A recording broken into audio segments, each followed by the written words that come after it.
السلام عليكم ورحمة الله وبركاته.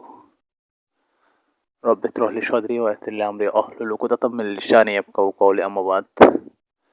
আজকে আমরা যে বিষয়টি শিখব সেটা হচ্ছে ইংলিশ গ্রামার এর টেন্স বিষয়ে বিস্তারিত শিখব এই ভিডিওটির মাধ্যমে ইনশাআল্লাহুল আজিজ। তো ইংলিশ গ্রামারে টেন্স একটি গুরুত্বপূর্ণ টপিক। আর আমি এই ভিডিওটাতে এই একটি ব্যাচের মাধ্যমে আমি বুঝিয়ে দেবো ইংরেজির 3টা টপিক। তো টেন্স কাকে বলে? ক্রিয়া বা কাজ সম্পন্ন হওয়ার সময়কে টেন্স বলে। ক্রিয়া বা কাজ সম্পন্ন হওয়ার সময়কে কি বলে? টেন্স বলে। টেন্স কত প্রকার? 3 প্রকার, যথা এই যে present tense, past tense, future tense. অর্থাৎ present indefinite, present continuous, present perfect, present perfect continuous, past indefinite, past continuous, past perfect, past perfect continuous, future indefinite, future continuous, future perfect, future perfect continuous tense. ঠিক আছে? এই টেন্সগুলো 4 ভাগে বিভক্ত। এগুলো কিভাবে গঠিত এগুলো আমরা এখন বিস্তারিত জানবো ইনশাআল্লাহুল আজিজ। তো এখানে আমরা দেখতে পাচ্ছি বিভিন্ন সেন্টেন্স থাকা আছে, যেমন এখানে লেখা আছে আই ইট রাইস।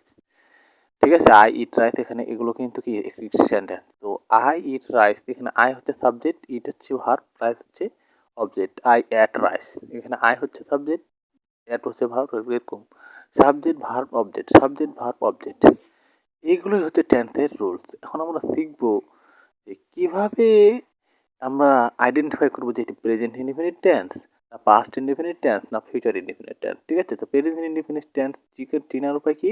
প্রথমে সাবজেক্ট থাকবে, তারপরে ভার্ব অবজেক্ট থাকবে। পাস্ট ইনডিফিনিট সাবজেক্ট ভার্ব, ফিউচারেও সাবজেক্ট ভার্ব, মানে এই দুটো মিল থাকবে, মধ্যেকারটা শুধু পার্থক্য। প্রেজেন্টের জন্য V1 ভার্বের প্রেজেন্ট ফর্ম, পাস্টের জন্য V2 ভার্বের পাস্ট ফর্ম, ফিউচারের জন্য ভি উইল বি হন, মানে এটা প্রেজেন্টের মধ্যে থাকবে কিন্তু এর সামনে কি বসবে?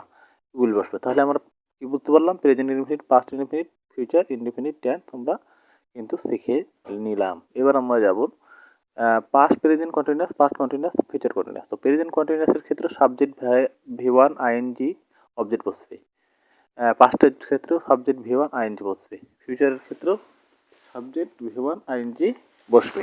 ঠিক আছে,